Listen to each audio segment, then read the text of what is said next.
अस्सलामुअलैकुम स्टूडेंट्स, कैसे हैं आप? आवाज़ आ रही है आपको?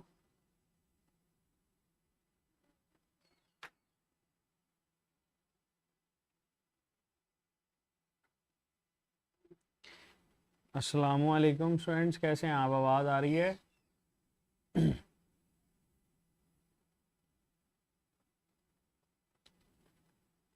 अदरीस बेटे, मैं ठीक ठाक। आप सुनाएं, कैसे हैं आप? खैरियत से हैं?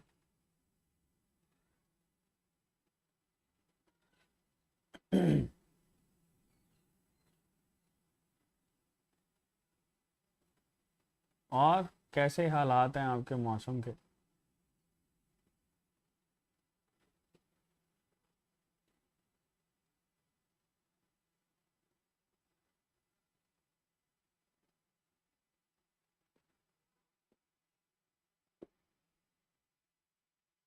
मौसम ठीक है? जीत की खुशी है? किस जीत की खुशी है भाई? मैं ठीक ठाक भाई, अल्हम्दुलिल्लाह।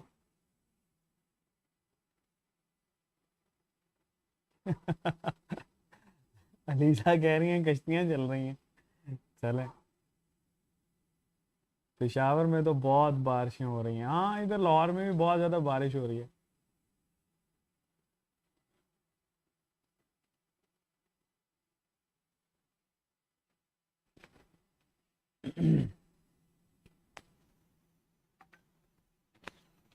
आई एम गुड बेटे। आप सब खैरियत से हैं? चलें, बाकी बच्चे आते हैं तो हम लोग स्टार्ट करते हैं। हम लोगों ने बेटे ये डिस्कस किया था, दैट वाज फोटो फॉस्फोराइलेशन।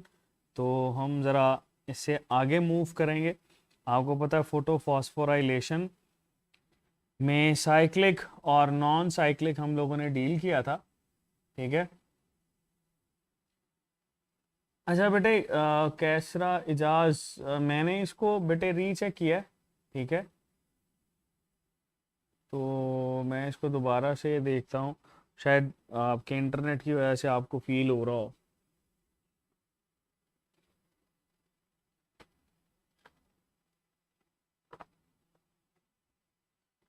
चलेंगे। स्टार्ट करते हैं बेटे। हमारे पास है डार्क रिएक्शन।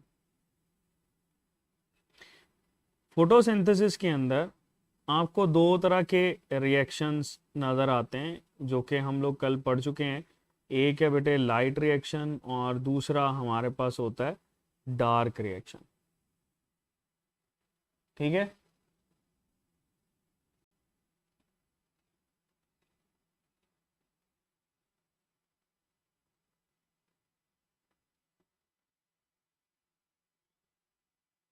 बेटे साइक्लिक में एटीपी प्रोड्यूस होता है। चलो जी, ये जो डार्क रिएक्शन होता है हम बेटे इसको लाइट इंडिपेंडेंट रिएक्शन भी बोलते हैं। इसको लाइट इंडिपेंडेंट रिएक्शन बोलने की वजह क्या है? दैट इज लाइट इंडिपेंडेंट, उसकी वजह ये है कि ये लाइट को कभी भी डायरेक्टली यूटिलाइज ही नहीं करता। That is why it is refer to as light independent reaction. ठीक है।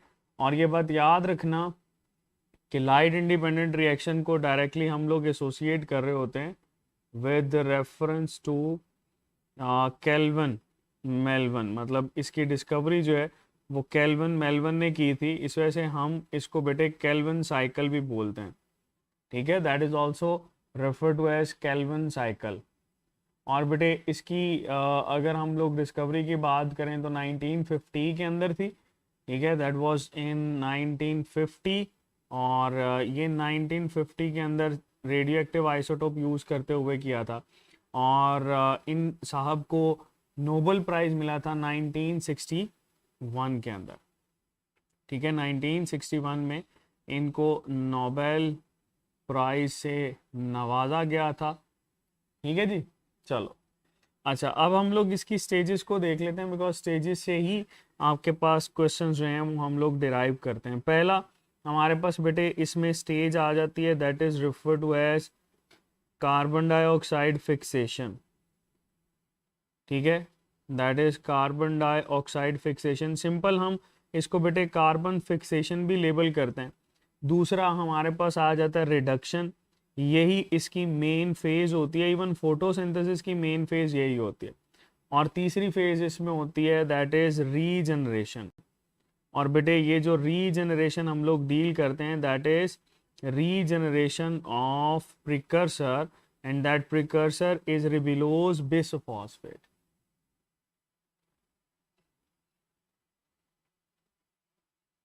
ठीक है, तो बेटे ये हमारे पास तीन फेजेस हैं जिनको हम लोग डील कर रहे होते हैं।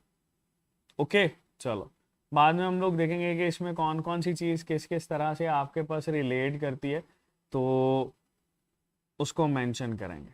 देखो बेटे, हमारे पास ना ये जो जितना भी प्रोसेस होता है ये सारा का सारा बेटे हो रहा होता है स्ट्रोमा के अंदर, और स्ट्रोमा में आपको पता है रिबिलोज बिसफॉस्फेट मौजूद होता है।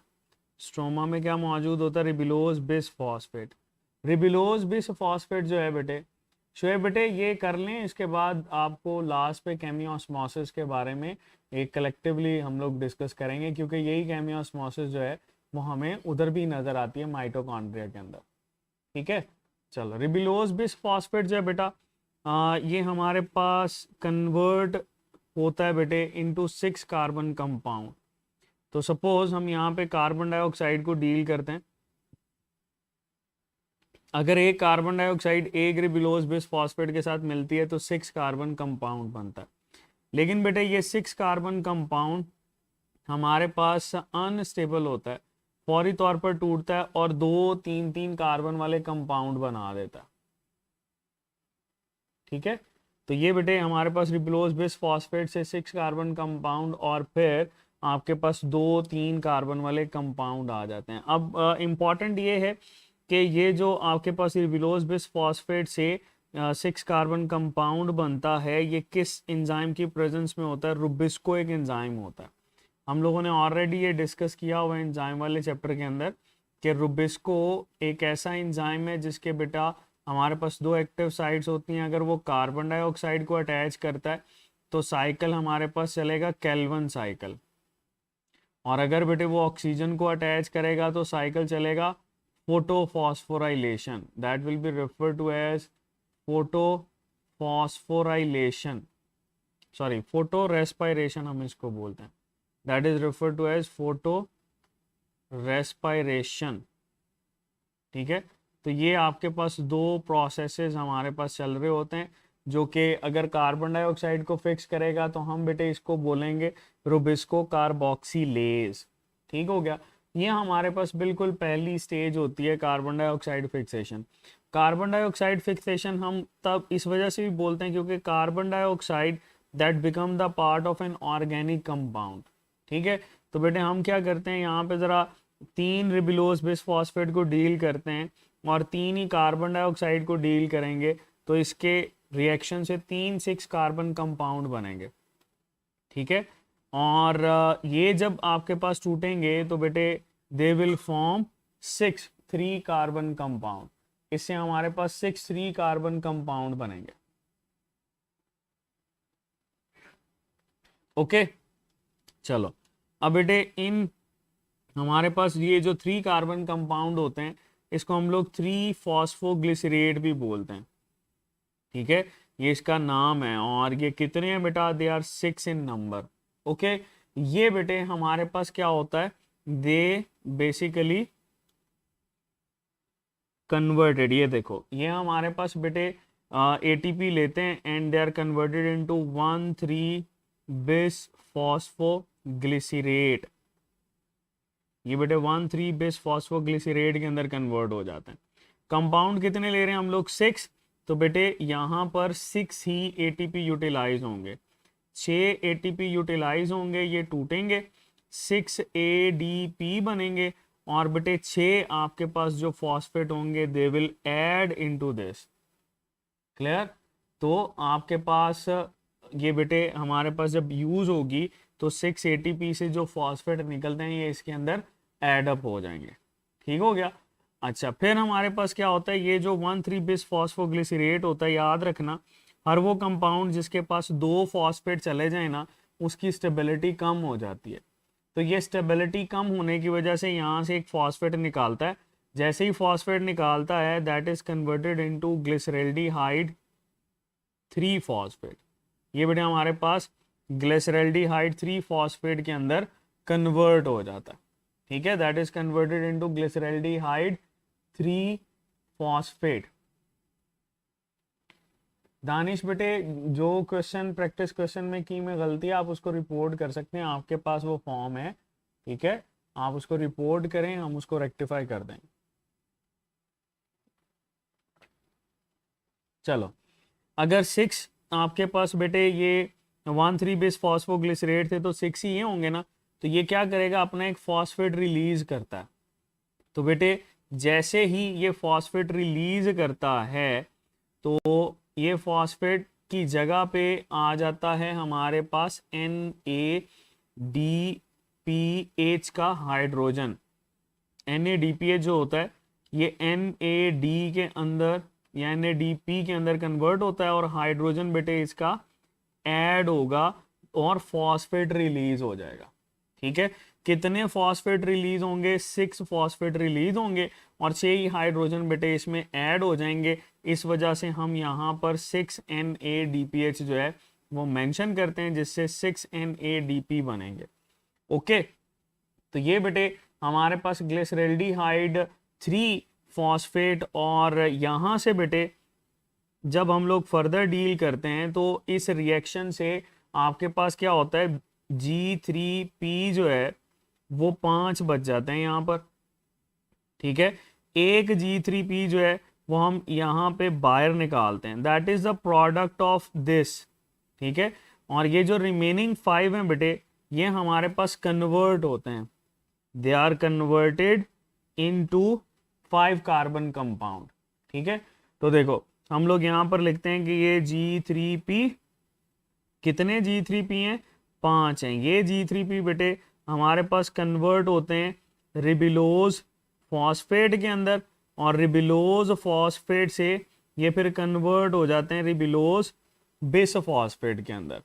अब ये कहाँ पर कैसे क्यों हो रहा होता है इसको हम लोग देखेंगे, ठीक है जी। तो बेटे ये याद रखना कि यहाँ पर हमारे पास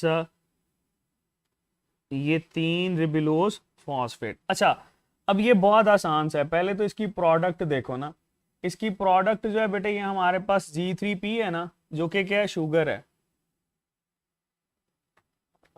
दैट इज अ शुगर, ठीक है। G3P को हम लोग बोलते हैं शुगर, ये हमारे पास शुगर है। अब यही शुगर बेटे आपके पास कन्वर्ट हो जाती है डिफरेंट प्रोडक्ट्स के अंदर। हम ये कहते हैं कि इसकी प्रोडक्ट में कार्बोहाइड्रेट्स, इसकी प्रोडक्ट में अमाइनो एसिड्स या प्रोटीन्स को ऐड कर सकते हैं, और इसकी प्रोडक्ट में आप लोग फैटी एसिड्स को भी ऐड कर रहे होते हैं। तो इन शॉर्ट ये तीनों तरह के ही मॉलिक्यूल्स बनाता है। कौन, ये G3P। अच्छा, अब ये 5G3P जो है ये बेटे आपके पास रिबिलोज फॉस्फेट के अंदर कन्वर्ट होगा। कैसे, ये 3 कार्बन वाला कंपाउंड है ना, और रिबिलोज आप लोगों ने पढ़ा था बेटे that is a 5 carbon compound. तो ये देखो हम फर्ज कर लेते हैं 1 2 3, ठीक है। ये पहला 3 कार्बन वाला कंपाउंड, ये दूसरा 3 कार्बन वाला कंपाउंड, ये बेटे तीसरा 3 कार्बन वाला compound, and that is 4 3 carbon वाला compound, and there is 5 3 carbon वाला कंपाउंड। आप लोगों ने जाइलोज पढ़ा होगा, आप लोगों ने ग्लूकोहेप्टोज पढ़ा होगा, ठीक है, आप लोगों ने बेटे सीडोहेप्टिलोज पढ़ा होगा। तो ये सारी चीजें हम यहाँ पर डील कर रहे होते हैं,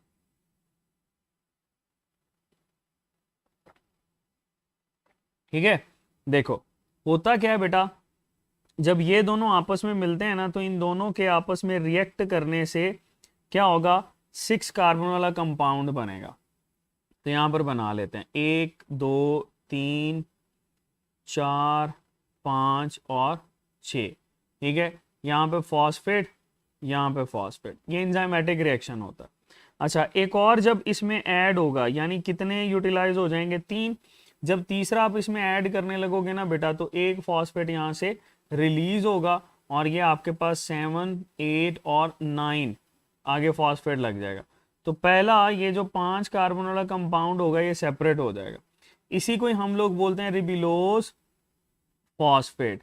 यानी हमारे पास एक 5 कार्बन वाला कंपाउंड या रिबिलोज फॉस्फेट सेपरेट हो गया, बाकी हमारे पास कितने बचे, 4 कार्बन वाला कंपाउंड, 1 2 3 और 4।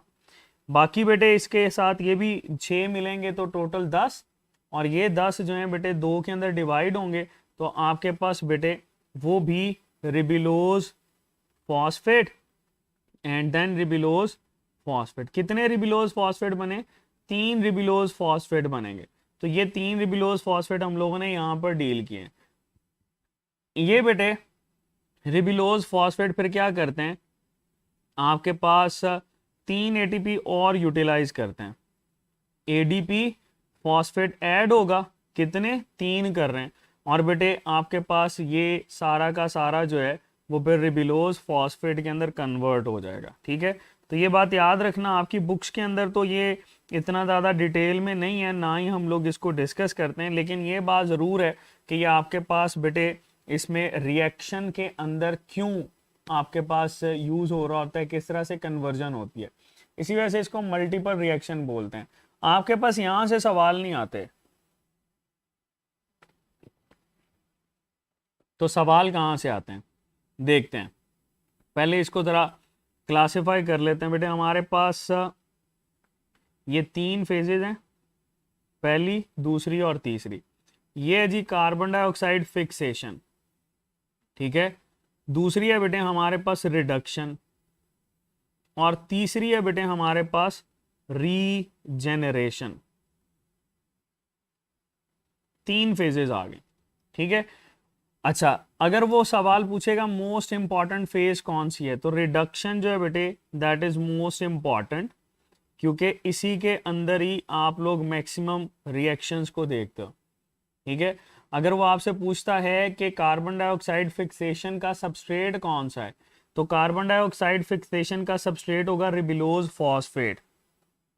ज़रा ऊपर चलो, हम लोग ऊपर चलते हैं, और इसमें बेटे ये हमारे पास कार्बन डाइऑक्साइड फिक्सेशन को डील कर रहे हैं ना, तो ये जो कार्बन डाइऑक्साइड फिक्सेशन होती है, यहाँ पर आपके पास आता है इसका सबस्ट्रेट। तो इसका सबस्ट्रेट हमारे पास क्या होगा, इसका सबस्ट्रेट होता है बेटे रिबिलोज बिसफॉस्फेट। और अगर आपसे पूछा जाए इसकी प्रोडक्ट क्या होती है, तो इसकी प्रोडक्ट आपने बतानी है there is a 3 carbon compound, ठीक है, 3 कार्बन कंपाउंड। फिर रिडक्शन के अंदर हम लोगों ने पढ़ा मैक्सिमम एनर्जी यूटिलाइज होती है, और रिबिलोज फॉस्फेट के अंदर बेटे ये आपके पास रीजेनरेट हो जाता है। सो दैट इज समथिंग जो कि हम बेटे इसके साथ ऐड कर रहे होते हैं। हाँ, सवाल आपके पास कहाँ पर बनता है, सवाल ये बनता है भाई कि ये जो आपके पास पूरा का पूरा रिएक्शन है ना, इसमें एटीपी कितने यूज होते हैं, इसमें NADPH कितने यूज होते हैं, इसमें कार्बन डाइऑक्साइड कितने यूज होते हैं। So we will discuss that one, कि आपके पास भाई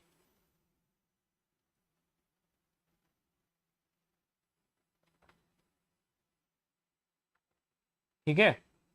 चलो,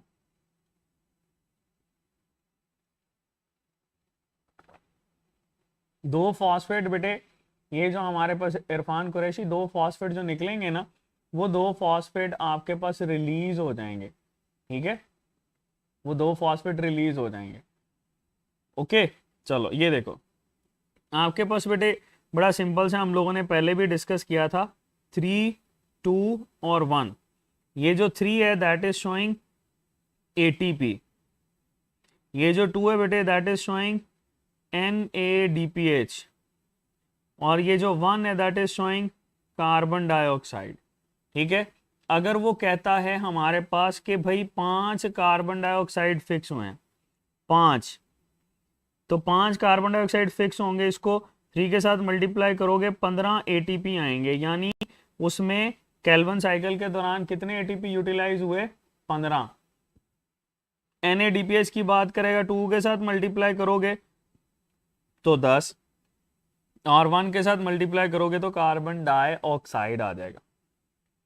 ओके, तो बेटे ये हम लोग यहाँ पर डील कर रहे होते हैं, ये वो वाला पॉइंट है जहां से क्वेश्चन बनते हैं, आपने इसको डील करना है मेनली, ठीक है। अच्छा, अगर हम यहाँ पर डील करें कि भाई वो आपके पास यूज कर रहा है, सपोज लेट्स से वो कहता है जी आपके पास भाई 7 कार्बन है, ठीक है, वो फिक्स हुए हैं, या 7 कार्बन डाइऑक्साइड फिक्स हुए हैं, तो एटीपी कितने यूटिलाइज होंगे, 21 एटीपी यूटिलाइज होंगे। अगर ये NADPH की बात करेगा तो 14 NADPH बेटे इसमें यूटिलाइज होंगे, ठीक है, और 7 कार्बन डाइऑक्साइड बेटे इसमें यूटिलाइज होंगे, ठीक है। तो ये बेटे आपके पास कार्बन डाइऑक्साइड, NADPH और ATP को डील करता है। चलो बिल्कुल बेटे अली, हम दोबारा से डिस्कस कर लेते हैं। देखो अगर वो कहता है जी हमारे पास ना 8 कार्बन फिक्स किए हैं आपने, फर्ज कर लो हम यहाँ पर लिखते हैं 8 कार्बन, 8 कार्बन फिक्स हुए। अगर 8 कार्बन फिक्स होते हैं बेटे, तो 8 कार्बन फिक्स होने से हमारे पास कितने एटीपी केल्विन साइकिल के अंदर यूज करोगे, बताओ। यहां पर क्या 8 कार्बन फिक्स कर रहे हो, ठीक है, या 8 कार्बन वाली फर्ज करो, वो ये कहता है कि शुगर बनती है।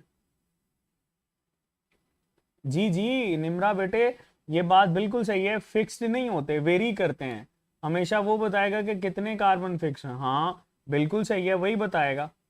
अब देखो वो कहता है ना 8 कार्बन की फिक्सेशन या 8 कार्बोनिल शुगर बनती है, इट मीन्स 3 के साथ मल्टीप्लाई करो, आपके पास एटीपी कितने आएंगे, 24 एटीपी। 2 के साथ मल्टीप्लाई करो, कितने आएंगे, 16 NADPH, ठीक है। सो दैट इज समथिंग जो कि बेटे आपके पास क्वेश्चन बनता है, जिसको हम लोग रिलेट करते हैं, हो जाएगा। चलो कोई भी, अब इससे आप लोग जो है ना कोई भी क्वेश्चन को पिक कर सकते हो रिगार्डिंग केल्विन साइकिल। सो ये बड़ा इंपॉर्टेंट है हमारे पास, तो आपने बेटे क्या करना है, इसको याद रखना है, ठीक है। मतलब 3 2 1, 3 के साथ लिखोगे ATP, 2 के साथ लिखोगे NADPH, ठीक है, और 1 जो है बेटा ये हमारे पास कार्बन को शो कर रहे हैं, दे आर शोइंग कार्बन। चलो आगे चलते हैं। हमारे पास बेटे हम लोग पहले रेस्पिरेशन को डील करेंगे, फिर लास्ट पे ना केमियोस्मोसिस सबकी ही ऐड कर लेंगे। वैसे केमियोस्मोसिस आपको LMS के ऊपर भी वो काफ़ी अच्छी जो है वो मौजूद है, अगर आप देखना चाहते हैं तो वहाँ पर भी देख सकते हैं, नहीं तो हम यहाँ पर तो डिस्कस कर ही रहे हैं बेटे। रेस्पायरेशन, रेस्पायरेशन जो है ये बेटे आपके पास इस वजह से इम्पॉर्टेंट होता है क्योंकि हर सेल को जो एनर्जी रिक्वायर्ड होती है ना बेटे, वो हमारे पास यही फिनोमिना देता है।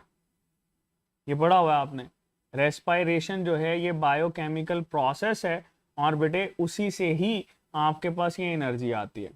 And this respiration reaction can further be classified into 2 types, ठीक है, ऑन द प्रेजेंस और एब्सेंस ऑफ ऑक्सीजन। मतलब हम बेटे इसको एरोबिक भी लेबल कर रहे होते हैं। एरोबिक तब लेबल करेंगे जब बेटे हमारे पास ऑक्सीजन रिक्वायरमेंट है। इसको एन एरोबिक तब बेटे मेंशन करेंगे जब हमारे पास ऑक्सीजन अवेल ही नहीं कर रहे और सेल जो है ऑक्सीजन के बगैर ही रेस्पायरेशन कर रहा है, तब हम इसको एन एरोबिक बोलेंगे, ठीक है, क्लियर। अच्छा, ये जो एन एरोबिक होती है दैट इज ऑल्सो बेटे रेफर टू एज फर्मेंटेशन, इसको हम लोग फर्मेंटेशन भी लेबल करते हैं। यही बेटे फर्मेंटेशन जो है ये हमारे पास फर्दर क्लासिफाई होती है 2 कैटेगरीज के अंदर upon the basis of product. ये फर्मेंटेशन बेटे अल्कोहलिक फर्मेंटेशन हो सकती है, ठीक है, क्योंकि इसमें C2H5OH बनता है जो कि अल्कोहलिक प्रोडक्ट है। ये बेटे हमारे पास लैक्टिक एसिड फर्मेंटेशन हो सकती है, और ये जो लैक्टिक एसिड होती है ये आपके पास C3H4O3 हम लोग मेंशन करते हैं। ये लैक्टिक एसिड ज़्यादातर बेटे मसल्स के अंदर स्टोर होता है, और इसी की वजह से होती है मसल फैटीग, ठीक हो गया। तो ये लैक्टिक एसिड फर्मेंटेशन और अल्कोहलिक फर्मेंटेशन ये बड़ा इंपॉर्टेंट है। अच्छा मुझे ये बताओ कि ये जो हमारे हार्ट की बात करते हैं, आपका दिल जो है, इस हार्ट के मसल में मसल फटीग क्यों नहीं होती, इसमें फटीग क्यों नहीं होती, बताओ। बताओ भाई, इसमें फटीग क्यों नहीं होती? Why there is no fatigue seen in heart muscle? आपके दिल के मसल में फटीग क्यों नहीं हो रही होती?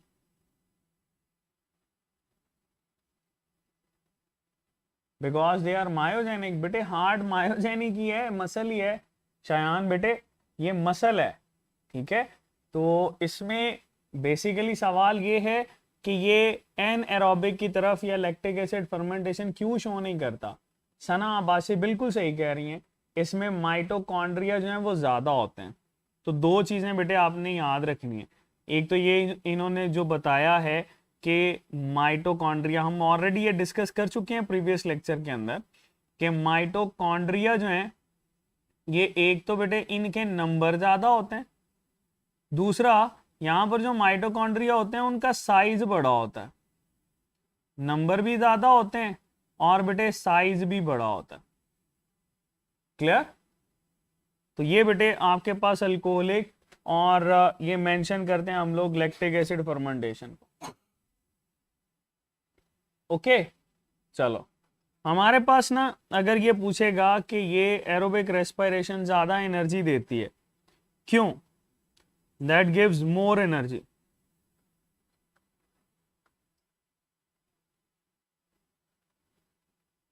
ठीक है, जबकि एन एरोबिक जो है बेटे ये हमारे पास लेस एनर्जी देता है। ठीक हो गया? अच्छा, उसकी वजह क्या है बेटे? बड़ी सिंपल सी वजह है कि एरोबिक रेस्पिरेशन में कार्बन हाइड्रोजन बॉन्ड ज़्यादा टूटते हैं, जबकि एन एरोबिक के अंदर कार्बन हाइड्रोजन बॉन्ड कम टूटते हैं।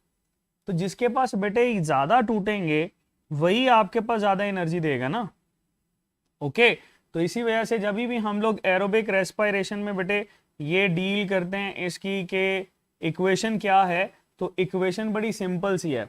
देखो, आप ग्लूकोज को ऐड करोगे, ठीक है, ग्लूकोज ग्लूकोज हमारे पास मेन सोर्स है ना। चलो फर्ज करो हम ये कहते हैं C6H12O6, ये ग्लूकोज आ गया। तो बेटे ये ग्लूकोज प्लस ऑक्सीजन, ओके हो गया, प्लस हम इसमें 36 ATP की बात करते हैं, सॉरी ADP यहां पर बनेंगे 36 ADP। ओके, और बेटे यहां पर 36 इनऑर्गेनिक फॉस्फेट ऐड होते हैं, एंड जब भी ये रिएक्शन होगा तो आपके पास प्रोडक्ट क्या आएगी? आपके पास प्रोडक्ट आती है बेटे जिसमें 6 कार्बन डाइऑक्साइड प्लस 6 ही बेटे इसमें वाटर मॉलिक्यूल बनते हैं, प्लस इसके अंदर हम लिखते हैं 36 ATP बन रहे होते हैं। दैट इज शोइंग बेटे एरोबिक रेस्पिरेशन। ये 36 ATP जो हैं ये हमारे पास एरोबिक रेस्पिरेशन को शो करते हैं। ठीक है, अच्छा अब इसमें जब ऑक्सीजन जाती है तो ये देखो, ये जो ग्लूकोज है इसमें जितने भी कार्बन हाइड्रोजन बॉन्ड है वो टूटे और वो कार्बन डाइऑक्साइड और वाटर के अंदर टूट गया। अगर वो कार्बन डाइऑक्साइड और वाटर के अंदर टूट रहा है तो इट मीन्स कि वो आपके पास कंप्लीटली उसके बॉन्ड को रिलीज कर रहा है, उसमें से एनर्जी निकाल रहा है, और वही एनर्जी जो है बेटे वो आप लोग यूटिलाइज करते हो। ओके, चलो यहाँ पर बेटे जो हमारे पास एरोबिक रेस्पिरेशन होती है हम उसको डील करते हैं। एरोबिक रेस्पिरेशन में बेटे आपके पास बहुत सारे रिएक्शंस हैं जिनको हम लोग यहाँ पर डील करेंगे, जिसमें से सबसे पहला रिएक्शन दैट इज ग्लाइकोलाइसिस। अगर आपसे पूछा जाए ग्लाइकोलाइसिस एरोबिक एन एरोबिक दोनों में होता है तो बिल्कुल बात सही है बेटे, ये एरोबिक में भी होता है, ये हमारे पास एन एरोबिक में भी होता है। ठीक है, अच्छा फिर अगर वो आपसे पूछे ये रिएक्शन होता कहां पर है, that reaction is occur in cytoplasm. ठीक है, साइटोप्लाज्म में हो रहा होता है, और बेटे ये ऑक्सीजन इंडिपेंडेंट होता है, इस पे ऑक्सीजन रिक्वायर नहीं होती, इसी वजह से हम इसको डील करते हैं।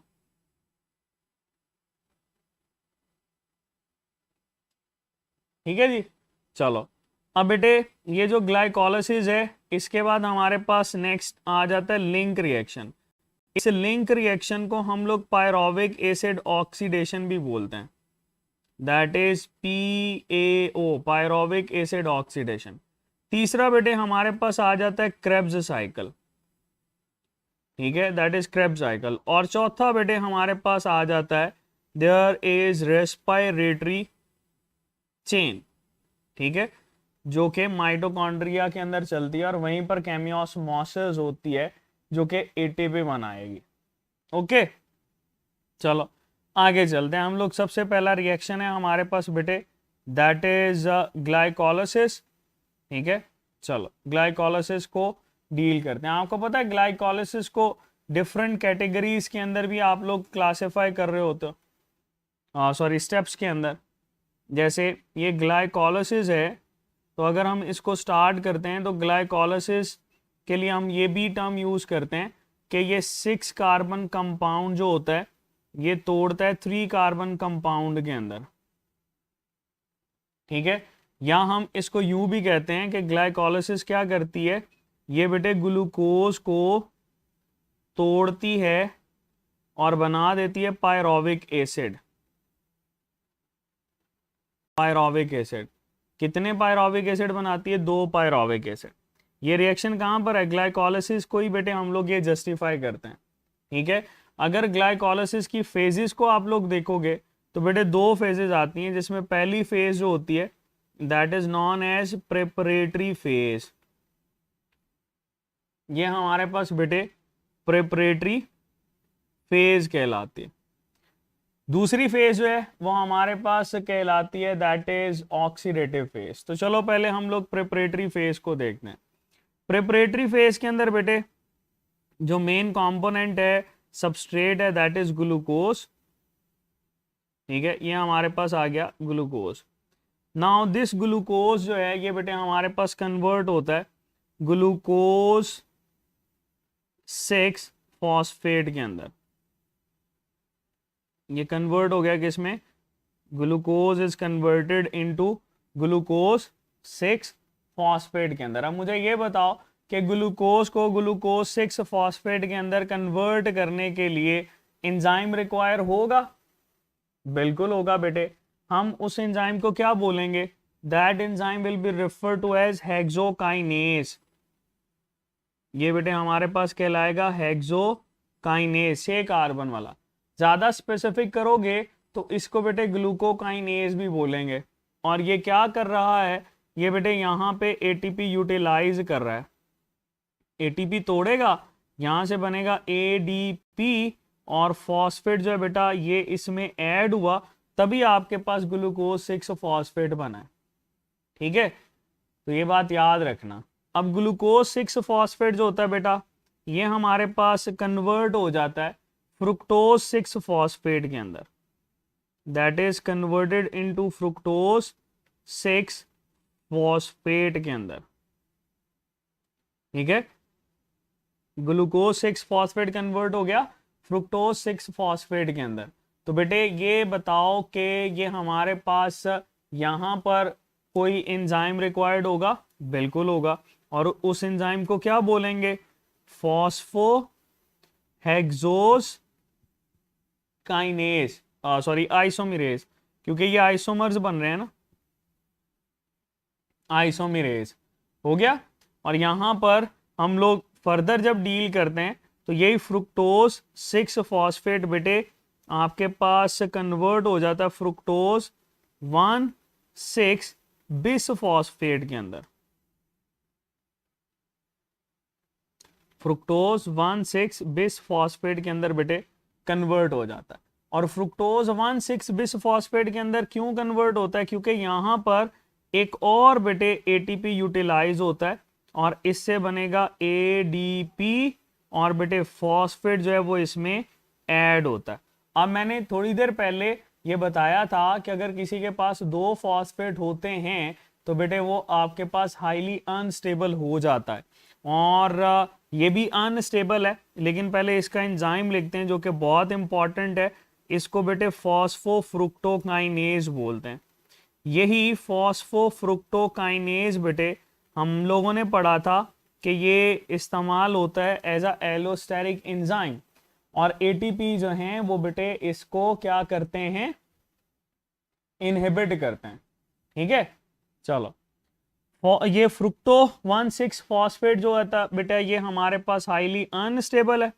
अनस्टेबल होने की वजह say that will broken down into 2-3 carbon compound, जिसमें बेटे आपके पास एक आ जाएगा G3P ग्लिसरल्डिहाइड 3 फॉस्फेट, और दूसरा बेटे हमारे पास आ जाएगा डाईहाइड्रोक्सी एसीटोन फॉस्फेट। ठीक है जी। अब ये दोनों बेटे एक दूसरे के अंदर इंटर कन्वर्टेबल हैं। सबसे पहले तो ये देखें कि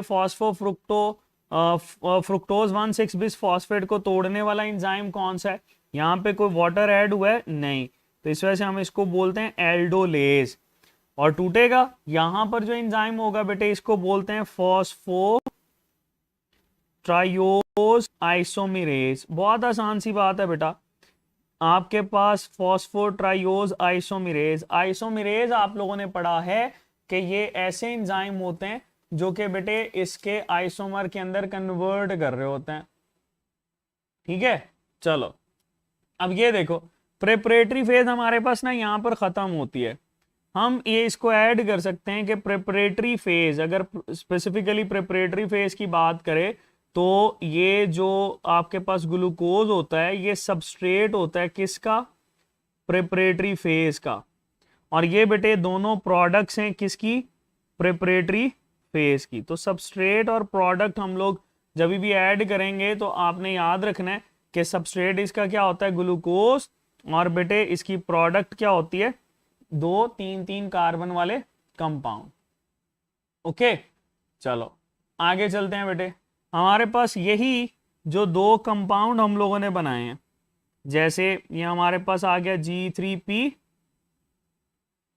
ठीक है जी, और एक है बेटे ये दोनों चूंकि आइसोमर्स हैं, दूसरा है डाईहाइड्रोक्सी एसीटोन फॉस्फेट। ठीक है जी, ये दो हमारे पास 3 कार्बन वाले कंपाउंड है। अच्छा, इरफान कुरैशी पूछ रहे हैं सर सेकंड एटीपी ग्लूकोज पे डायरेक्ट अटैच क्यों नहीं करते। बेटे ग्लूकोज के पास ऑलरेडी वो जस्टिफाइड है, जब आप उसकी मॉलिक्यूलर कॉम्पोजिशन देखते हो ना तो उसमें हमारे पास ऑलरेडी जो है वो हाइड्रोजन उसके एंड्स पे मौजूद है, इस वजह से वो नहीं कर रही होती। ठीक है, उसको रिमूव करना पड़ता है। चलो ग्लिसरल्डिहाइड 3 फॉस्फेट और डाईहाइड्रोक्सी एसीटोन फॉस्फेट दोनों जो है बेटे ऑलमोस्ट सेम तरह के रिएक्शन शो करते हैं। यानी यहां पर आप लोग देखोगे तो पहले तो इनऑर्गेनिक फॉस्फेट इसमें ऐड होगा। कौन सा फॉस्फेट, इनऑर्गेनिक फॉस्फेट, एक यहां पर और एक ही बेटे इनऑर्गेनिक फॉस्फेट यहां पर। जब ये इनऑर्गेनिक फॉस्फेट ऐड होगा they will be converted into 1,3, ठीक है, दो आपके पास आ गए ना फॉस्फेट, तो बिस फॉस्फोग्लिसरेट, ये हमारे पास क्या बना बेटे 1,3 bis phosphoglycerate. Same for this, यहां पर भी 1,3 बिस फॉस्फोग्लिसरेट। तो बेटे ये 2-3-3 कार्बन वाले कंपाउंड बन गए।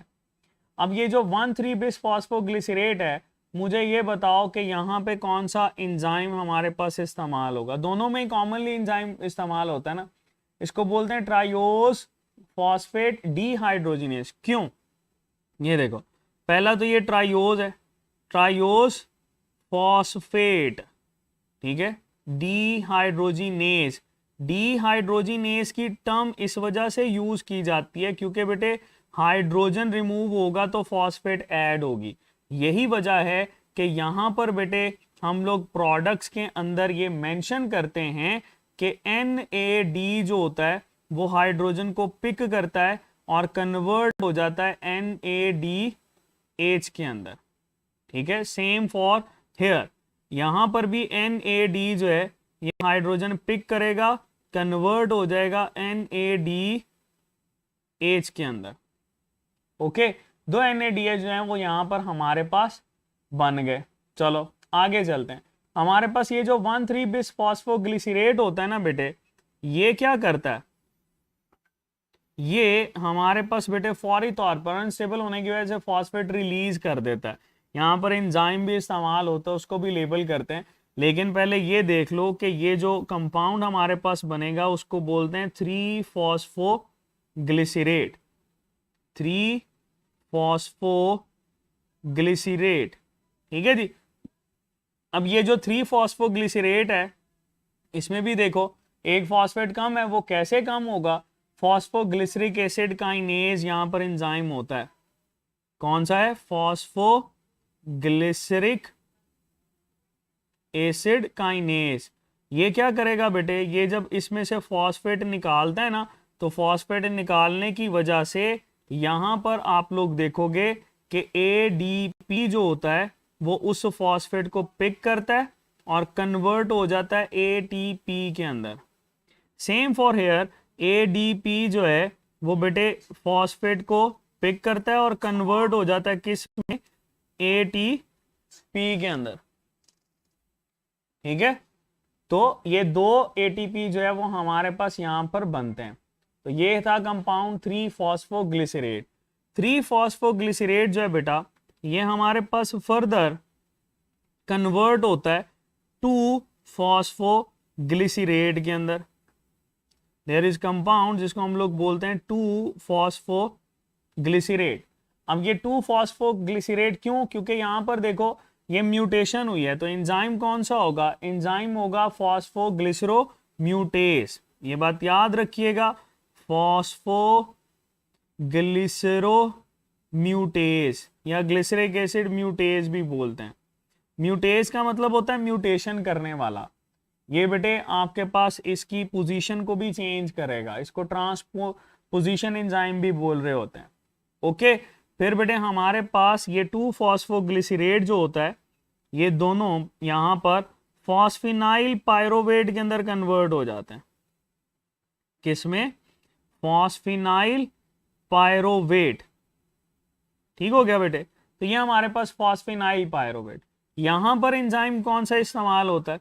यहां पर एंजाइम इस्तेमाल होता है एनोलेस। ठीक है, आपने मुझे ये बताना है कि यहां पर वाटर ऐड होता है कि वाटर रिमूव होता है? बताओ जरा मुझे, क्या ये एनोलेज वाटर ऐड करवाता है कि वाटर रिमूव करवा रहा होता है? जल्दी बताओ, क्या ये वाटर ऐड करवाता है कि वाटर रिमूव करवाता है?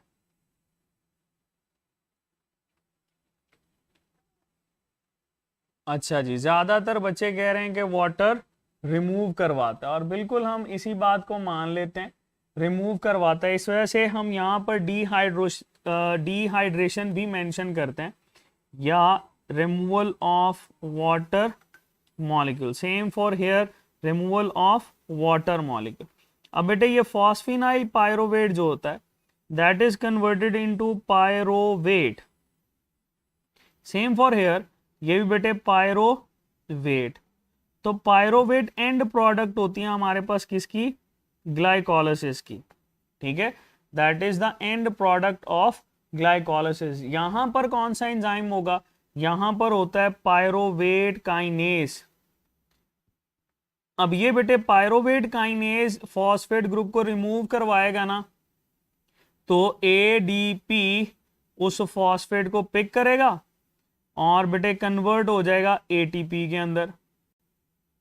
सिमिलरली यहां पर भी ADP उसको पिक करेगा और कन्वर्ट हो जाएगा ATP के अंदर। अब मुझे ये बताओ कि यहां पर कितने बेटे हमारे पास ATP बने हैं? बताओ कितने ATP बने हैं? अगर हम इसकी बात करें ग्लाइकोलाइसिस की, तो ग्लाइकोलाइसिस के अंदर बेटे आप लोगों ने याद रखना है कि ये जो ग्लाइकोलाइसिस है इसके अंदर ATP प्रोडक्शन जो होती है, वो टोटल ATP जो प्रोड्यूस हो रहे होते हैं दे आर 4 इन नंबर।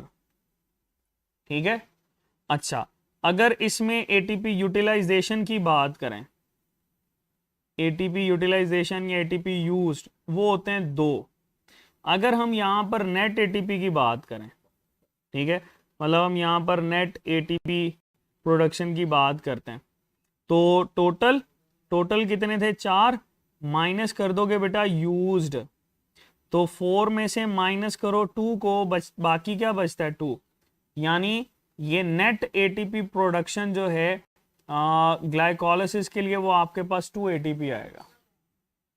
और ये बात याद रखना, यहाँ पर जितने भी एटीपी हम लोग डील कर रहे होते हैं ना, वो सारे के सारे बेटे एटीपी होते हैं कौन से वाले, सबस्ट्रेट लेवल फॉस्फोराइलेशन से बनने वाले।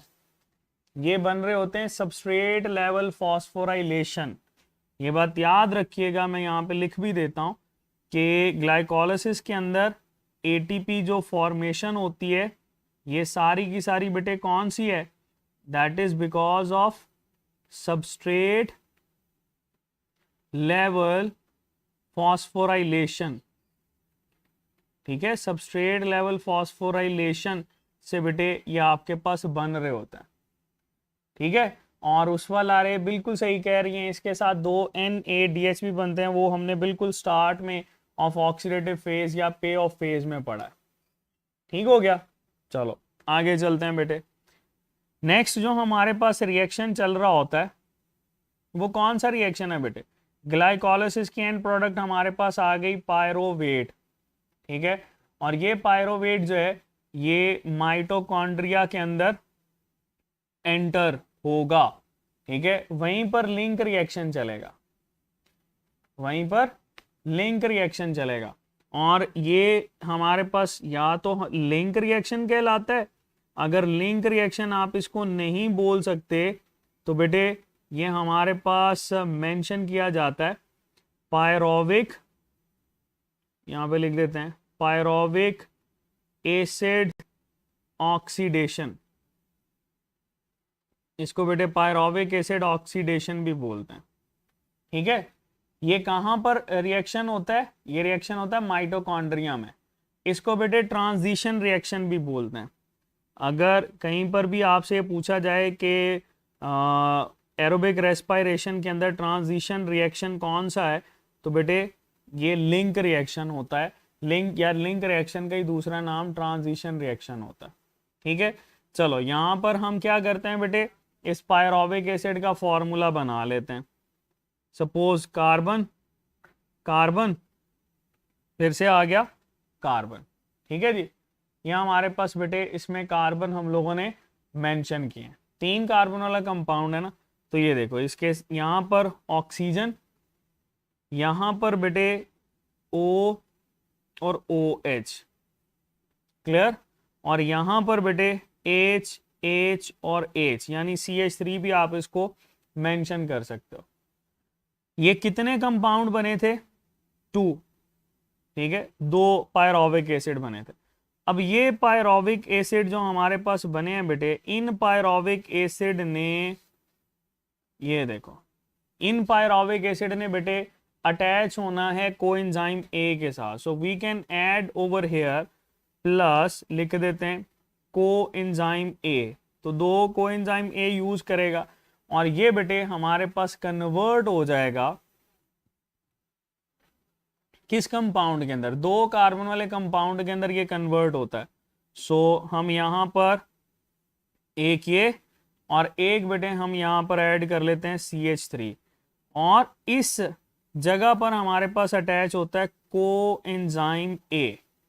ठीक है, तो जब इसके साथ आप बैलेंस करते हैं तो ये बन जाता है acetyl CoA. This compound will be refer to as acetyl coenzyme A. Acetyl CoA बना। अच्छा, अब इस एसिटाइल को ए के साथ बेटे 2 कार्बन डाइऑक्साइड रिमूव भी होंगे, 2 कार्बन डाइऑक्साइड रिमूव भी होंगे। ओके, तो यहां पर आप लोगों ने याद रखना है, जहां जहां डी कार्बोक्सिलेशन होगी ना, जहां जहां क्या होगी, डी कार्बोक्सिलेशन, वहां वहां बेटे आपके पास NADH लाजमी बनेगा, NADH लाजमी बनेगा। ठीक है, अब इसका हरगिज मतलब ये नहीं है कि इसके अलावा NADH नहीं बनेगा। क्यों? क्योंकि बेटे यहाँ पर डी कार्बोक्सिलेशन के साथ साथ डिहाइड्रोजिनेशन भी होती है, और ये जो हमारे पास 2NAD+ होता है ना बेटे, ये आपके पास इसके हाइड्रोजन को पिक करता है, and that is converted into 2NADH, ठीक है। और ये NADH जो है वो अच्छी खासी एनर्जी है। वही एनर्जी आपको पता है अगर रेस्पिरेटरी चेन के अंदर एंटर होगी तो उसको आप लोग यूटिलाइज करते हैं। तो यहाँ पर अभी तक आप लोगों ने ये पढ़ा कि ये जो लिंक रिएक्शन होता है इसकी प्रोडक्ट होती है एसिटाइल को ए। यही एसिटाइल को ए बेटे हमारे पास एंटर होता है किसमें, क्रेब्स साइकिल के अंदर। चलो अब जरा हम लोग क्रेब्स साइकिल को देख लेते हैं। बेटे ये जो हमारे पास क्रेब्स साइकिल होता है ये बेटे एसोसिएटेड होता है किसके साथ, इसको डिस्कवर किया था हेंस क्रेब ने, ठीक है। कब डिस्कवर किया था बेटे, that was about 1930। Hans Krebs के साथ ये एसोसिएटेड है और दैट इज अबाउट 1930, ठीक है। इसको बेटे हम लोग सिट्रिक एसिड साइकिल भी बोलते हैं, that is also refer to as citric acid cycle. चलो अगर ये बात करते हो तो इसको ट्राई कार्बोक्सिलिक एसिड साइकिल भी बोलते हैं, that is also refer to as tricarboxylic acid cycle. Okay हो गया, ये हमारे पास क्या है, क्रेब साइकिल। चलो पहले तो हम लोग इसमें जनरल देखेंगे कि जनरली क्रेब साइकिल क्या है, उसके बाद इसमें एडिशन करेंगे, पहले वो जो आपको आता है, ठीक है। चलो कौन सा साइकिल है बेटे हमारे पास, दैट इज क्रेब्स साइकिल। और हम बेटे इसको कुछ यूं बना लेते हैं, ओके हो गया। चलो अब क्रेब साइकिल के अंदर आपको पता है हमारे पास बेटे ये जो सबस्ट्रेट होता है इसका वो कौन सा होता है, क्रेब साइकिल का सबस्ट्रेट याद रखना, क्रेब साइकिल का सबस्ट्रेट हमारे पास होता है बेटे दैट इज ऑक्सैलो एसीटेट। कौन सा है, दैट इज ऑक्सैलो एसीटेट। इसको हम O और ऑक्सैलो एसीटेट, ऑक्सैलो एसीटेट बेटे 4 कार्बन वाला कंपाउंड होता है, ठीक है। और इस 4 कार्बन वाले कंपाउंड ने कन्वर्ट होना होता है हमारे पास एक 6 कार्बन वाले कंपाउंड के अंदर। ये जो बेटे 6 कार्बन वाला कंपाउंड है जो कि यहाँ पर बनता है इसको हम लोग बोलते हैं दैट इज सिट्रेट। क्या नाम देते हैं बेटे हम इसको, दैट इज सिट्रेट। 6 कार्बन वाला कंपाउंड, ठीक है। कार्बन मेंशन करते हैं, ये हमारे पास 4 कार्बन वाला कंपाउंड और ये बेटे हमारे पास 6 कार्बन वाला कंपाउंड। अब ये 4 कार्बन वाला 6 कार्बन वाले में कैसे कन्वर्ट होगा, जब भी बेटे एसिटाइल की बात करें तो एसिटाइल इसमें ऐड होगा 2 कार्बन वाला और इससे बेटे रिलीज होता है को एंजाइम ए, ठीक हो गया। तो को एंजाइम ए जो है बेटे ये इसमें से हमारे पास सेपरेट हो जाता, ओके हो गया। यही आप लोगों ने पढ़ा है ना। चलो बिल्कुल आप इसको RCT करें जो मर्जी करें बेटे, ये आपकी अपनी मर्जी है, इसको हम लोग लास्ट पे देखेंगे। चलो दैट इज समथिंग जो कि हम लोगों ने सिट्रेट तक पढ़ा है। चलो सिट्रेट से आगे बेटे हमारे पास बनता है आइसो सिट्रेट। अच्छा अब ये जो बाकी आप लोग बुक्स देखोगे ना तो वहां पर इसके दरमियान इंटरमीडिएट भी है, उसको भी हम लोग डील करेंगे, लेकिन पहले वही जो इसका जनरल है तो इसको हम लोग बोलते हैं बेटा that is iso citrate, that is isocitrate. Now you can say that कि चूंकि सिट्रेट और आइसोसिट्रेट एक दूसरे के आइसोमर्स हैं, ठीक है, तो ये बेटे आइसोमेरेज एंजाइम यहां पर इस्तेमाल होता, ओके। चलो आइसोसिट्रेट से बेटे हमारे पास फिर बन रहा होता है there is alpha ketoglutarate, हम इसको बोलते हैं alpha ketoglutarate. Alpha ketoglutarate बेटे हम इसको बोलते हैं, ठीक है। अब ये जो अल्फा कीटो ग्लूटारेट है ये बेटे हमारे पास कितने कार्बन वाला कंपाउंड है, that is a 5 carbon compound. अब ये देखो, अब 6 कार्बन वाले कंपाउंड से जब इसने कन्वर्ट होना है 5 कार्बन वाले कंपाउंड में, तो यहां से क्या निकलेगी, कार्बन डाइऑक्साइड, डी कार्बोक्सिलेशन। अगर डी कार्बोक्सिलेशन होती है तो इसके नतीजे में हम ये पढ़ते हैं कि NAD जो होता है बेटा, ये कन्वर्ट होता है NADH के अंदर, ठीक है, NADH के अंदर। यही हम लोगों ने पढ़ा ना कि ये आपके पास जब जब डी कार्बोक्सिलेशन होगी तब तब NADH बनेगा। ओके, चलो फिर बेटे हमारे पास ये जो अल्फा कीटो ग्लूटारेट होता है, इसको मल्टीपल रिएक्शंस में हम लोग मेंशन करते हैं, ठीक है। यहाँ पर आपको मल्टीपल एरोज नजर आते हैं, जो कि इस बात की निशानी है कि यहाँ पर बहुत ज़्यादा रिएक्शंस हो रहे हैं, ठीक हो गया। और हम यहाँ पर जो प्रोडक्ट बेटे मेंशन करते हैं, that is refer to as citrate, sorry succinate, ये हमारे पास आएगी सक्सीनेट, ठीक है। अब अल्फा कीटो ग्लूटारेट से जब सक्सीनेट बन रहा होता है, यानी यहां पर भी आपके पास कार्बन डाइऑक्साइड निकलती है, तो यहां पर भी बेटे अगर कार्बन डाइऑक्साइड निकलेगी तो हाइड्रोजन भी तो निकलेगा ना। तो NAD जो है बेटा, that will be converted into NADH। तो बेटे 2 NADH हमारे पास बन गए, ठीक है। बेटे सिस एकोनिटेट हम बताते हैं, पहले मैंने कहा कि हम इसको जनरली देखते हैं कि ये आपके पास कहाँ कहाँ पे कौन कौन सी चीज रिक्वायर्ड हो रही होती। अब ये बेटो देखो, हमारे पास ये जो सक्सीनेट होता है, दैट इज कन्वर्टेड इनटू फ्यूमारेट, ठीक है, फ्यूमारेट, ये हमारे पास कन्वर्ट होता है फ्यूमारेट के अंदर। और फ्यूमारेट भी बेटे सक्सीनेट की तरह से ही 4 कार्बन कंपाउंड है, ठीक है, that is also 4 carbon compound. और ये फ्यूमारेट बेटे हमारे पास जब कन्वर्ट होता है ना इनटू मैलेट, तो उससे पहले हम यहाँ पर रिएक्शंस देखते हैं कि सक्सीनेट से फ्यूमारेट के अंदर कन्वर्जन के दौरान बेटे FAD जो होता है ये कन्वर्ट हो जाता है FADH2 के अंदर, ठीक है। So that is also the product of it. और बेटे यहां पर फिर हम मेंशन करते हैं मैलेट को, तो ये आपके पास मैलेट से फिर ऑक्सैलो एसीटेट, जब ये आपके पास कन्वर्ट होता है तो यहां पर भी बेटे हमें नजर आता है कि एक और NAD जो होता है that is converted into NADH। लेकिन बेटे यहां पर डी कार्बोक्सिलेशन नहीं हुई, ठीक है। तो ये एक ओवरऑल पिक्चर हम यहां पर बनाते हैं।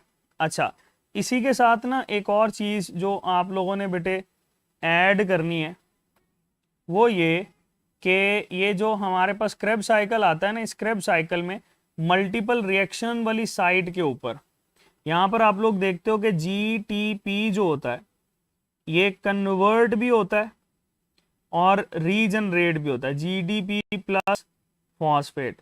और इसके दौरान बेटे यहाँ पर एक ATP बनता है। ये जो ATP की प्रोडक्शन बेटे यहाँ पर हो रही होती है, इसको बोलते हैं सबस्ट्रेट लेवल ATP फॉर्मेशन, ठीक है। चलो ये हमारे पास बेटे आ जाता है सबस्ट्रेट लेवल ATP फॉस्फोराइलेशन। और सबस्ट्रेट लेवल जो ATP फॉस्फोराइलेशन होती है, ये मैंने एक और जगह पर बताई, दैट इज बेटे एट द लेवल ऑफ, कहाँ पर पढ़ा था, ग्लाइकोलाइसिस के अंदर, ठीक हो गया। चलो अब हम लोग देखते हैं कि इसमें एडिशन कौन कौन सी आप लोग कर सकते हैं। तो आपको पता है कि जब भी ये साइकिल चलेगा तो इस साइकिल के अंदर बहुत सारे रिएक्शंस चल रहे होते हैं, ठीक है। उन रिएक्शंस में एक तो सिट्रेट और आइसोसिट्रेट के दरमियान में सिस एकोनिटेट बनता है, ठीक है। तो हम यहां पर इंटरमीडिएट लिख रहे हैं सिस एकोनिटेट, ठीक है। ये देखो, ये हमारे पास जो 6 कार्बन का कंपाउंड है ना सिट्रेट, ये सिस एकोनिटेट के अंदर बनता है और फिर कन्वर्ट हो जाता है आइसोसिट्रेट के अंदर। अच्छा, अब ये कैसे होगा, यहां पर बेटे इंपॉर्टेंट है, ये सिट्रेट से जब वाटर निकलेगा ना H2O, डिहाइड्रेशन होगी तो सिस एकोनिटेट, और जब बेटे इसके अंदर वाटर ऐड होगा then it will be converted into isocitrate. ठीक हो गया। तो ये बेटे हमारे पास कुछ रिएक्शंस हैं जिसको हम लोग डील करते हैं। एक और वाटर मॉलिक्यूल आप लोगों ने ऐड करना है, वो बेटे फ्यूमारेट से जब हम लोग मैलेट को बना रहे होते हैं ना, तो यहां पर भी वाटर को हम लोग डील कर रहे होते हैं। ओके हो गया। चलो एक और टर्म आप लोगों ने पढ़ी थी, दैट इज बेटे सक्सिनाइल को ए। तो सक्सिनाइल को ए जो है हम उसको मेंशन कर लेते हैं यहां पर। ये सक्सिनाइल को ए बेटा ये यहां पर ऐड भी होगा सक्सिनाइल की जगह पर, और फिर कोएंजाइम ए जो है वो यहां पर बाद में रिलीज भी हो जाता है। सो दैट इज बेटे क्रेब्स साइकिल, जो कि हमारे पास एनर्जी प्रोडक्शन के लिए यूज होता है। ठीक है, और ये कहां पर हो रहा होता है, that is occurring in mitochondria. Clear. अच्छा,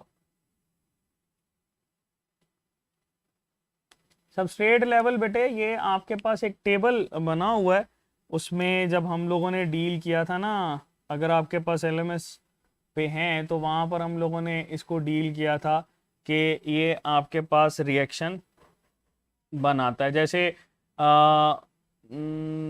ग्लाइकोलाइसिस के अंदर सबस्ट्रेट लेवल है, आपके पास ये क्रेब साइकिल के ऊपर सबस्ट्रेट लेवल होती है। ठीक है, चलो आगे चलते हैं।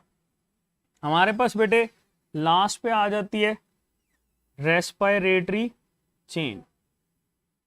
ठीक है, देयर इज रेस्पिरेटरी चेन।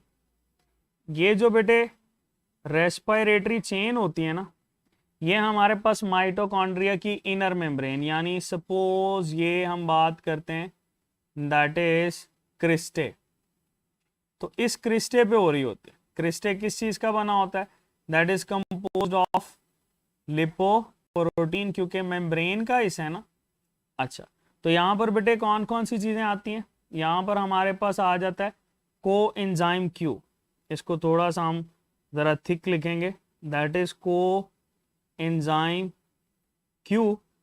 ठीक है, फिर बेटे साइटोक्रोम्स आ जाते हैं, साइटोक्रोम बी, फिर बेटे हमारे पास आ जाता है साइटोक्रोम सी, फिर आ जाता है बेटे साइटोक्रोम ए, और फिर आ जाता है साइटोक्रोम A3, और लास्ट एक्सेप्टर जो होता है बेटा वो हमारे पास होता है ऑक्सीजन। ठीक है जी, तो ये आपके पास एक रेस्पिरेटरी चेन को हम लोग डील करते हैं। यही रेस्पिरेटरी चेन बेटे एटीपी बना रही होती है। अब रेस्पिरेटरी चेन के अंदर आप लोग जब इसको मेंशन करते हो कि कहाँ कहाँ कैसे कैसे ये रिलीज करता है, तो आपको NADH और FADH2 को देखना पड़ता है। ठीक है, जैसे NADH हमारे पास एक क्रेब साइकिल से कितने बने थे, 3। ठीक है, एक ग्लूकोज से कितने क्रेब साइकिल चलेंगे, 2। एक ग्लूकोज से 2 क्रेब साइकिल चलते हैं।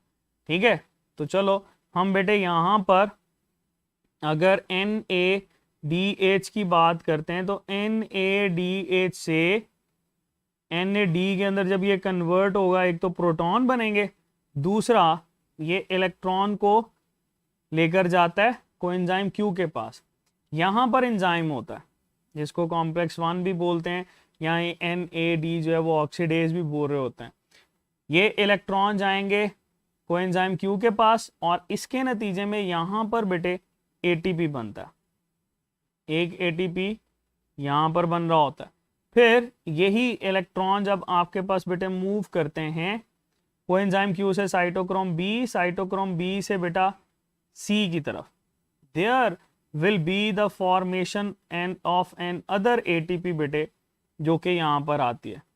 फिर हमारे पास बेटे साइटोक्रोम C से साइटोक्रोम ए के पास और ए से बेटे A3 के पास, और लास्ट पे जब ये इलेक्ट्रॉन इसके पास आते हैं तो साथ ही साथ आपको पता है ये ऑक्सीजन जो है इसको पिक करती है and that is converted into water and there will also be 1 ATP formation. तो बेटे हम ये लिखते हैं कि एक NADH जो होता है ये हमारे पास 3 ATP बनाता है, 3 ATP। ठीक है, चलो अगर हम लोग FADH2 की बात करते हैं तो बेटे FADH2 जो होता है वो हमारे पास कन्वर्ट होता है FAD के अंदर, इलेक्ट्रॉन अगेन इसके पास आएंगे तो ये भी यहाँ पर भी एंजाइम होता है, और जब भी बेटे हम लोग यहाँ पर इसको डील करते हैं तो अब ज़रा इलेक्ट्रॉन इसके बना लेते हैं। ठीक है, फर्ज करो हम इलेक्ट्रॉन बनाते हैं इसके, तो इलेक्ट्रॉन जब इसके साइटोक्रोम B और C के दरमियान जब जाते हैं ना तो एक ATP यहाँ पर बनता है, फिर लास्ट पे ATP यहाँ पर बनता है, बाकी सारा फिनोमिना वैसा ही है। So we can say that कि 1 FADH2 जो है बेटा ये हमारे पास 2 ATP बनाता है, वैसे 1.75 मोल होता है but we can say that 2 ATP बना रहा होता है। ओके, यहाँ पर भी बेटे केमियोस्मोसिस का प्रोसेस चलता है। मैंने तीनों को कंपेयर किया है, बैक्टीरिया के अंदर और माइटोकॉन्ड्रिया के अंदर और क्लोरोप्लास्ट के अंदर। सो आपने लाजमी तौर पर वो वीडियो देखनी है, आपके इसी यूनिट के लास्ट पे है। ठीक है, आपके LMS के ऊपर ही है, वहाँ पर आपको तीनों के कंपैरिजन का आइडिया हो जाएगा। अच्छा, अब हम लोग यहाँ पर ज़रा कैलकुलेट करते हैं कि ATP कितने हमारे पास भाई यूटिलाइज होते हैं। सपोज प्रोडक्शन की बात करनी है ना, चलो ये हमारे पास आ गए प्रोडक्शन। तो पहला रिएक्शन कौन सा हमारे पास है भाई, पहला रिएक्शन कौन सा होता है?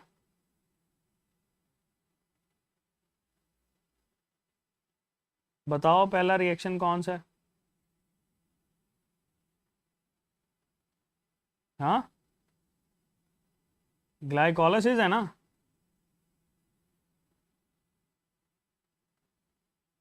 चलो डील करते हैं। हमारे पास बेटे ये जो फर्स्ट रिएक्शन है दैट इज ग्लाइकोलाइसिस। ठीक है जी, सेकंड रिएक्शन कौन सा होता है बेटा? इसको हम लोग बोलते हैं लिंक रिएक्शन। ये बेटे आपके पास पायरोविक एसिड ऑक्सीडेशन भी, और थर्ड हमारे पास आ जाता है क्रेब्स साइकिल। ठीक है, लास्ट पे हम लोग करेंगे इसको टोटल। चलो इसको भी ज़रा कर लेते हैं।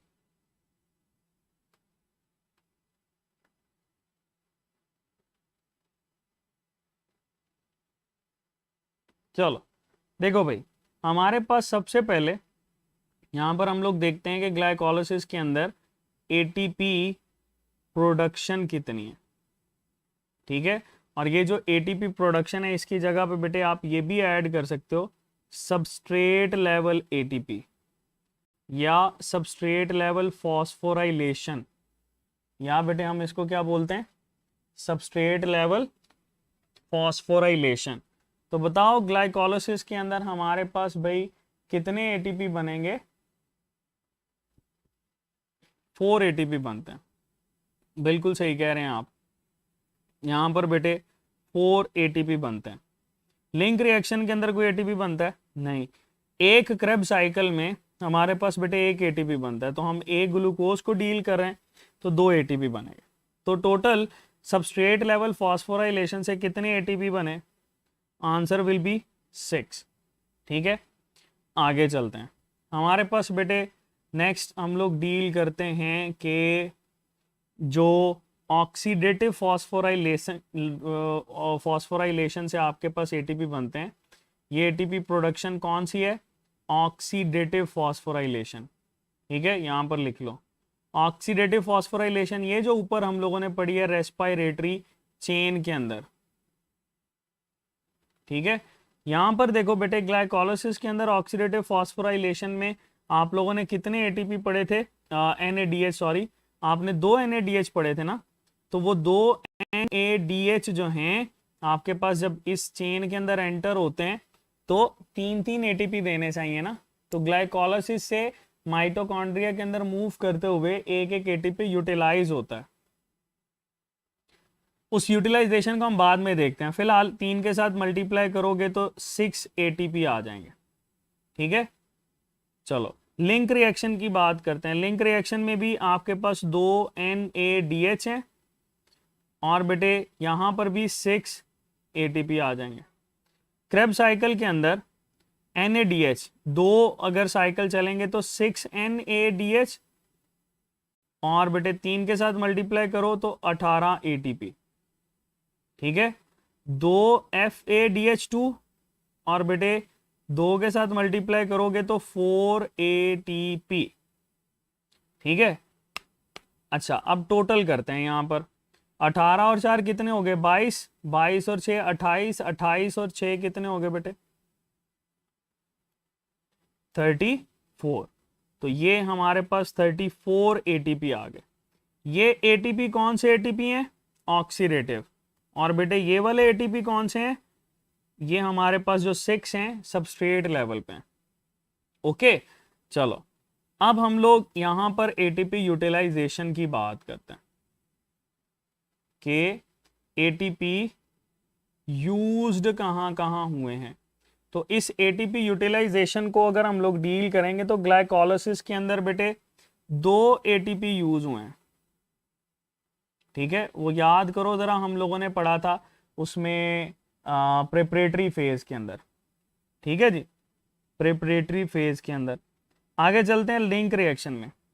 क्या लिंक रिएक्शन में आप लोगों ने कोई एटीपी यूटिलाइज किया, नहीं, no ATP utilisation. Krebs cycle के अंदर भी नहीं।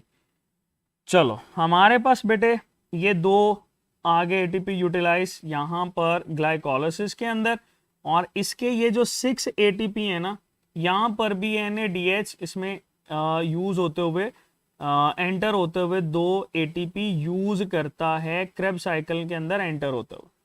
तो टोटल हमारे पास 4 एटीपी यूज्ड होंगे। ठीक है, तो पहले इसमें इसका ग्रैंड टोटल निकालते हैं। ये 4 और ये 34। ठीक है, टोटल हमारे पास कितने एटीपी आएंगे बेटा, टोटल एटीपी आ गए 40। ठीक है, यूज्ड कितने आ गए, यूज्ड आए हमारे पास 4। तो क्या आप नेट एटीपी निकाल सकते हो, नेट क्या होगा, टोटल है 40 माइनस करोगे यूज 4 आ जाएगा बेटे 38। तो ये 38 नहीं, ये हमारे पास आएगा 36। तो 36 एटीपी हैं किसके लिए, एरोबिक रेस्पायरेशन के लिए। और ये यूकैरियोटिक सेल में एरोबिक रेस्पायरेशन है। अगर प्रोकैरियोटिक सेल में एरोबिक रेस्पायरेशन देखेंगे तो उसमें बेटे 38 एटीपी होते हैं फॉर प्रोकैरियोटिक सेल। ठीक है, तो ये आपके पास बेटे एटीपी कैलकुलेशन देखते हैं। एक काम आपने करना है, वो क्या आप लोगों ने बेटे जो हमारे पास ये नज़र आता है ना आपको केमियोस्मोसिस, 3 जगह पर नज़र आएगा। कहाँ कहाँ, एक बेटे क्लोरोप्लास्ट के अंदर, एक आपको नज़र आएगा बेटे इसमें माइटोकॉन्ड्रिया के अंदर, एक बेटे आपको नज़र आएगा इसमें मीजोजोम्स के अंदर। तो उन तीनों का कंपैरिजन हमारे पास मौजूद है, तो वो आप लोग बेटे उधर से लाजमी तौर पर डील करना। अगर आपको फिर भी समझ ना आए तो ज़रूर बताना, हम उसको दोबारा से रिकॉल कर लेंगे। तो दैट इज़ समथिंग बेटे जो कि हमारे पास इसमें हम लोगों ने डील किया। If you have any question तो बेटे आप पूछ सकते हैं।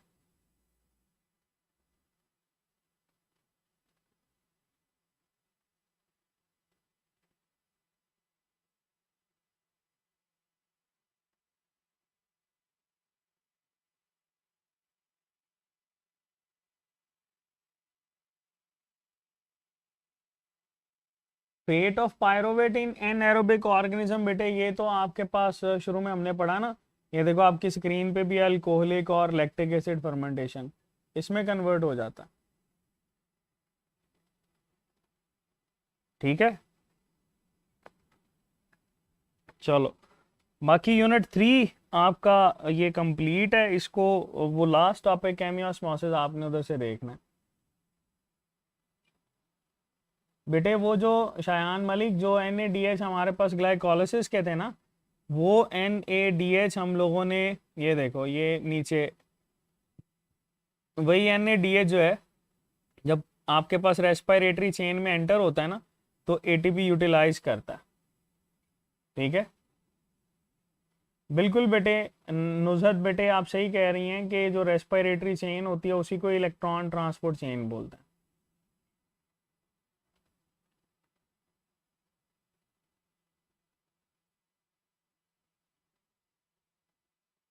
हाँ हाँ, क्रेब साइकिल में प्रोड्यूस नहीं होते बेटी डॉक्टर गुल, ये इसमें प्रोड्यूस नहीं होती। ठीक है, NADH आपके पास क्रेब साइकिल में प्रोड्यूस नहीं हो, सॉरी क्रेब साइकिल में ही प्रोड्यूस होती है। ये 3 NADH जो हम लोगों ने जगह जगह पे बनाए हैं जहाँ पे डी कार्बोक्सिलेशन, ये देखो ना आपकी स्क्रीन पे ये क्रेब साइकिल नज़र आ रहा है, तो ये NADH जहाँ जहाँ डी कार्बोक्सिलेशन करोगे वहाँ वहाँ NADH बनेगा, और लास्ट पे आपके पास मैलेट से ऑक्जेलो एसीटेट पे भी बन रहा होगा। ठीक है, बाकी बेटे आपको अगर कोई क्वेश्चन अभी भी क्लियर नहीं हुआ तो आप क्वेश्चन सेंड कर देना, हम उसको डिस्कस कर लेंगे। ओके ओके बेटे, wish you very best of luck. अच्छा इसको प्रिपेयर कीजिएगा, ये इम्पॉर्टेंट टॉपिक है, इसमें अगर कोई प्रॉब्लम हुई तो लाजमी डिस्कस कीजिएगा। अल्लाह हाफिज़ बेटे।